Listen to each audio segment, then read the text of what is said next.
Hello Swatantra viewers. Welcome to English News Bulletin. I am Mahima, bringing you the latest updates.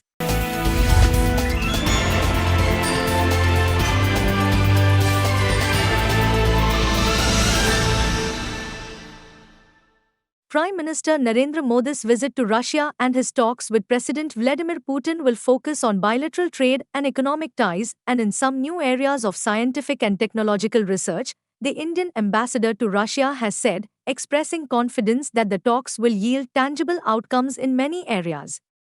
Prime Minister Modi will be in Moscow from July 8 to 9 at the invitation of President Putin for the 22nd India-Russia Annual Summit. It will be Modi's first visit to Russia since Moscow invaded Ukraine in February 2022. The two leaders will review the entire range of multifaceted relations between the two countries and exchange views on contemporary regional and global issues of mutual interest, the Ministry of External Affairs said in New Delhi on Thursday while announcing the high-level visit starting on Monday. The annual summit between the Prime Minister of India and the President of Russia is the highest institutional dialogue mechanism in the strategic partnership between the two countries. So far, 21 annual summits have taken place alternately in India and Russia. The last summit was held on 6 December 2021 in New Delhi. President Vladimir Putin had visited India to attend the summit. India's import of discounted Russian crude oil has also gone up significantly, notwithstanding the G7 price cap and increasing disquiet over the procurement in many Western capitals. As per figures of the Department of Commerce, in fiscal year 2023-24, bilateral trade has reached an all-time high of $65.70 billion, according to the Indian Embassy, Russia.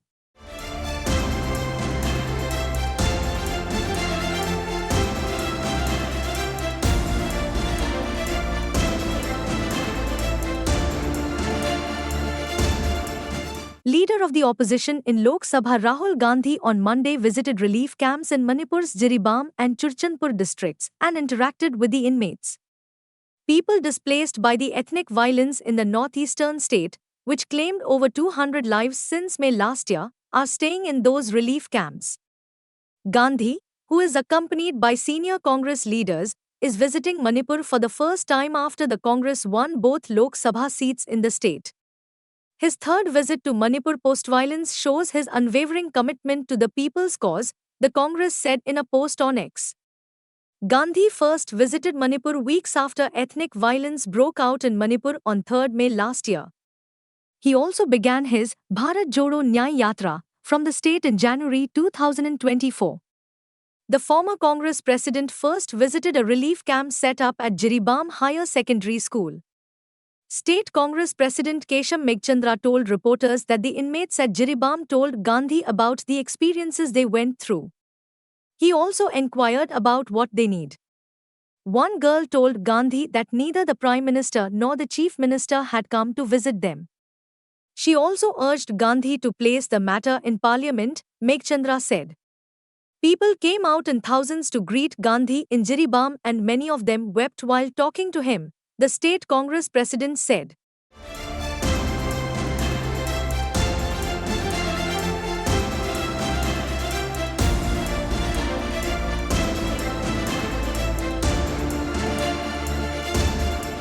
Congress leader Rahul Gandhi on Monday said his over 4,000 kilometers Kanyakumari to Kashmir Bharat Jodo Yatra was inspired by party veteran Y.S. Rajshekhara Reddy's 2003 foot march across Andhra Pradesh. In a video message on the former Andhra Pradesh Chief Minister's 75th birth anniversary, Gandhi said that he was a true leader of the masses and his grit, dedication and commitment to the upliftment and empowerment of the people of the state and India has been a guiding light to many. He said that he had personally learned a lot from Rajshekhara Reddy ji. His Bharat Jodo Yatra, the walk from Kanyakumari to Kashmir, was inspired by Rajshekhara Reddy ji's yatra across Andhra Pradesh. Rajshekhara Reddy ji walked through the heat, walked through the rain and walked with the people of Andhra Pradesh, said Rahul Gandhi. Some of those ideas and merged them into Bharat Jodo Yatra, added Gandhi, who led the over 4,000 kilometers Bharat Jodo Yatra, which passed through 12 states and 2 union territories between September 2022 to January 2023. In 2003, Rajshekhara Reddy had undertaken a 1,400 kilometers Padyatra in Andhra Pradesh. He had led the Congress to a resounding victory a year later, defeating the incumbent Chandrababu Naidu-led Telugu Desam Party. Hailing Reddy, Gandhi said that he was a person who lived for the people of Andhra Pradesh. It is a tragedy that people had lost him, and he was absolutely certain that if he was here today, Andhra Pradesh would be a completely different place. It would not be facing the tragedies and the difficulties it is facing, Rahul Gandhi said.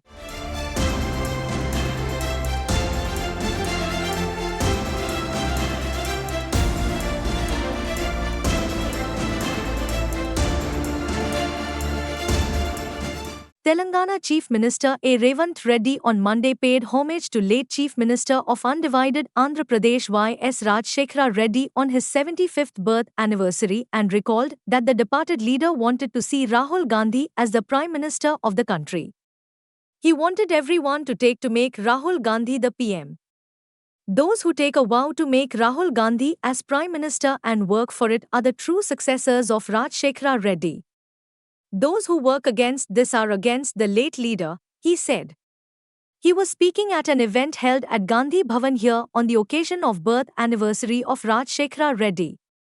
Earlier, Revant Reddy, his deputy Mallu Bhatti Vikramarka and other party leaders paid tributes at the statue of Rajshekhara Reddy at Panchgutta here. The Chief Minister also visited a photo exhibition on the life of Rajshekhara Reddy, who was popularly known as YSR, at the government's Mahatma Jyoti Rao Phule Praja Bhavan here. AICC in charge of party affairs in Telangana Deepa Dasmunshi and other Congress leaders were present on the occasion. Rajshekhara Reddy, a Congress veteran, had served as Chief Minister of Undivided Andhra between 2004 and 2009. He passed away in a chopper crash in 2009 while serving as the Chief Minister.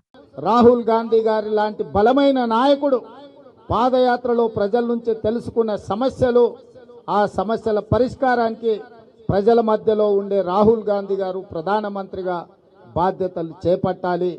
Doctor YSR స్ఫూర్తిగా వారిచ్చిన సందేశాన్ని తీసుకొని మనమందరం కష్టపడాలి. రాహుల్ గాంధీ గారికి అండగా నిలబడాలి.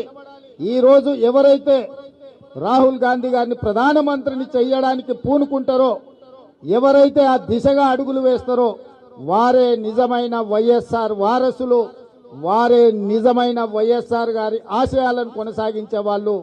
అట్లా కాకుండా ఆ విధానానికి వ్యతిరేకంగా ఎవరు ప్రయత్నం చేసినా వారు వైఎస్ఆర్ వ్యతిరేకులే అని చెప్పి మనం భావించవలసిన అవసరం ఉన్నది. వైఎస్ఆర్ ఆశయం అంటే సంక్షేమం, వైఎస్ఆర్ ఆశయం అంటే రాష్ట్ర అభివృద్ధి. ఈ దేశంలో కాంగ్రెస్ అధికారంలోకి వచ్చి పేదల కోసం పనిచేసే రాహుల్ గాంధీ గారు ప్రధానమంత్రిని చేయడమే ఆ ఆశయ దిశగా అందరినీ కాంగ్రెస్ పార్టీలోకి రావాలి. మనందరం కలిసికట్టుగా నిలబడాలి.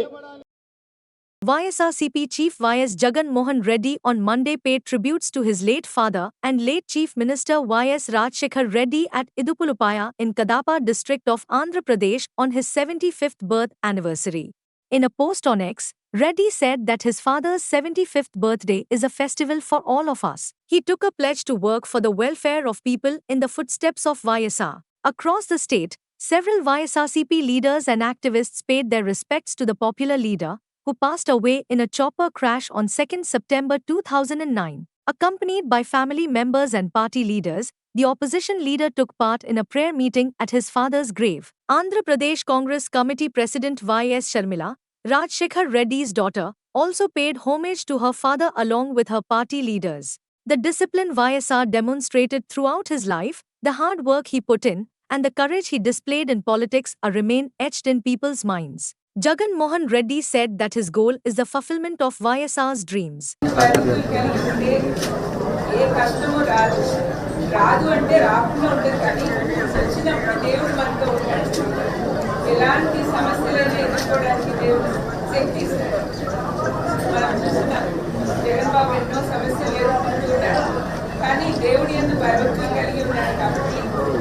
అన్ని శ్రమలు వచ్చినా కూడా An alleged kidney racket came to light in Andhra Pradesh on Monday. A youth complained to the Guntur district superintendent of police in Andhra Pradesh that he was lured to donate his kidney by promising 30 lakh rupees. However, the agent cheated him by fleeing without paying the promised amount to him. The youth, Garlapti Madhu Babu, told the police officer that he was promised 30 lakh rupees for donating a kidney. A post on Facebook caught his attention and he donated his kidney. He had donated his kidney. The youth said that he had to sell his kidney due to financial difficulties, but he was cheated of money. He appealed to the police office to take stringent action against the man who lured him to donate his kidney. He alleged that his kidney was removed in a corporate hospital in Vijayawada and given to the recipient. He also named the doctor who allegedly removed his kidney and helped him sell his kidney. He identified the middleman who lured him to sell his kidney as Basha. He urged the police to take action against the recipient.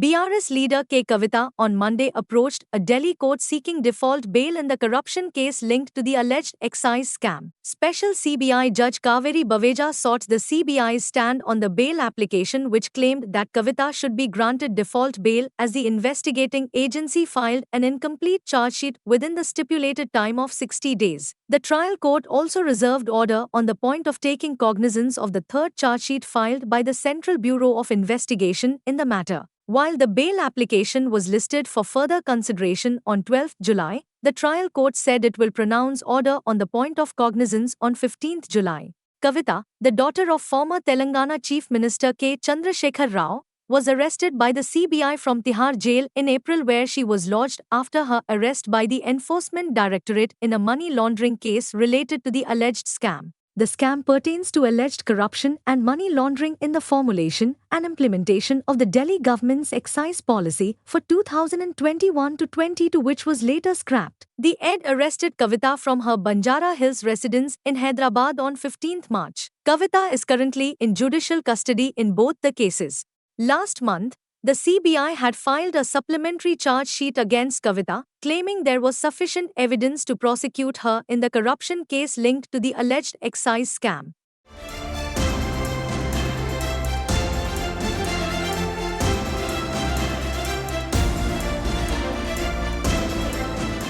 Kalki 2898 AD continues to rule over the box office and has crossed 900 crore rupees globally in 11 days, makers announced on Monday. Featuring a star-studded cast comprising of Amitabh Bachchan, Kamal Haasan, Deepika Padukone, Disha Patani and Prabhas in the lead, the film has been staying ahead of the competition with its collection. The makers shared an update on the X about the film's collection with a poster featuring Prabhas' character from the film. It mentioned, epic maha-blockbuster 900+ crore worldwide. Directed by Nag Ashwin, who has previously helmed the projects like Mahanati and Yevade Subramaniam, the film has been produced by Vijayanti Movies. It crossed the mark of 500 crore rupees at the box office during its opening week, and if continues at the same pace, the film is expected to surpass 1,000 crore rupees worldwide. Bachchan, 81, who essayed the role of immortal warrior Ashwathama in the film, earlier expressed his admiration for the project in a lengthy post on his personal blog. Calling it a massive spectacle,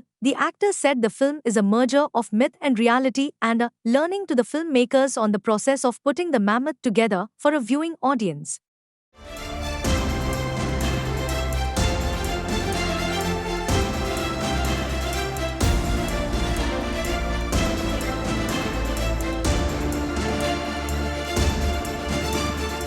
The JMM-led government in Jharkhand, headed by Chief Minister Hemant Soren, on Monday won the vote of confidence in the assembly amid a walkout by opposition members. A total of 45 MLAs, including nominated member Glenn Joseph Goldstone, voted in favor of the confidence motion. BJP and AJSU legislators walked out of the House as the headcount for voting started. The BJP-led opposition has 24 legislators of the Saffron Party and 3 of the AJSU Party.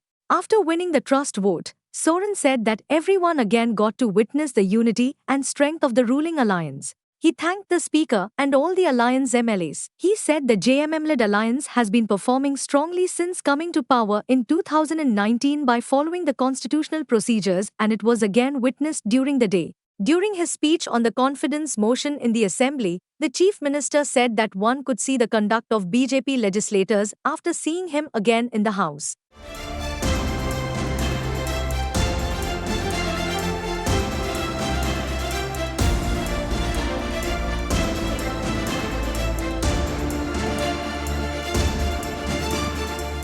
Observing that a retest has to be ordered if sanctity of the NETUG 2024 is lost, the Supreme Court on Monday sought information from the National Testing Agency and the CBI about timing of the question paper leak and duration between the leak and the actual test. The apex court also sought the number of wrongdoers identified so far and the methodology adopted for the paper leak. One thing is clear, that leak of question paper has taken place, a bench headed by Chief Justice D.Y. Chandrachud said, adding that extent of question paper leak and the beneficiaries across geographical boundaries have to be ascertained before the court may order retest in the controversy-ridden medical entrance exam conducted on 5th May. Posting for 11th July the next hearing on a batch of pleas alleging irregularities in the NETUG, the court directed the investigating officer of the CBI, which is conducting probe into the allegations of malpractices, OMR sheet manipulation, impersonation and cheating, to place before it a report indicating the status of probe. Referring to legal position on ordering retest, the top court said it will have to be scrutinized whether the alleged breach has taken place at systemic level, whether the breach has affected integrity of the entire exam process, and whether it is possible to segregate the beneficiaries of fraud from the untainted students. In a situation where breach affects the entirety of process and it is not possible to segregate the beneficiaries from others, it may be necessary to order a retest, said the bench, also comprising Justices J.B. Pardiwala and Manoj Misra. It said the NTA must disclose about the steps taken so far for identification of beneficiaries of wrongdoings.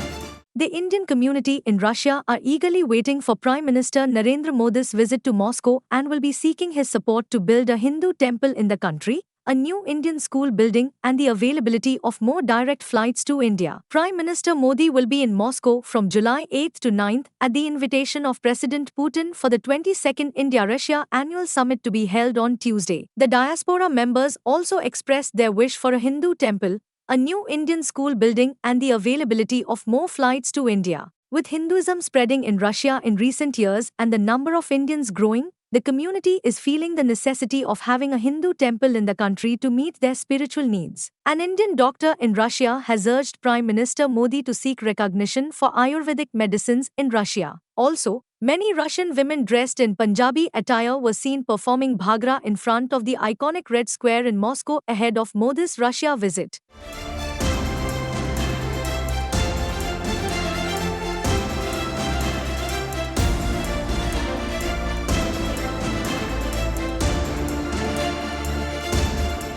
Stock market benchmark indices Sensex and Nifty ended almost flat on Monday amid a lackluster trade as investors preferred to stay on the sidelines in the absence of any fresh trigger. Weak cues from Asian markets also added to the muted trend in domestic equities. After beginning the trade on a weak note, the 30-share BSE Sensex declined 36.22 points or 0.05% to settle at 79,960.38. During the day, it went lower by 264.77 points or 0.33% to 79,731.83. The NSE Nifty dipped 3.30 points or 0.01% to 24,320.55. Among the Sensex pack, Titan, Adani Ports, Tata Steel, JSW Steel, Ultratech Cement, Asian Paints, Mahindra and Bajaj Finserv were the biggest laggards.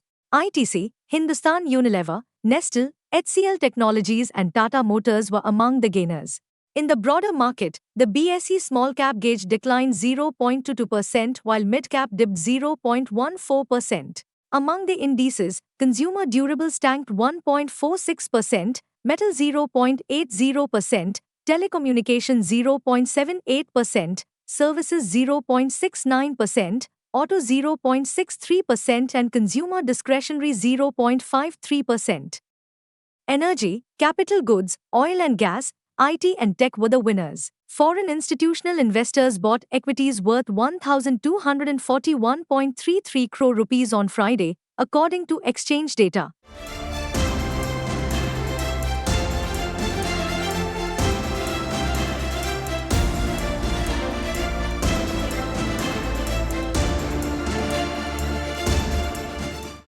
Thank you for watching Swatantra TV English Bulletin. For a complete and comprehensive English news bulletin, please do watch Swatantra TV. This is Mahima, signing off for the day. Keep watching Swatantra TV.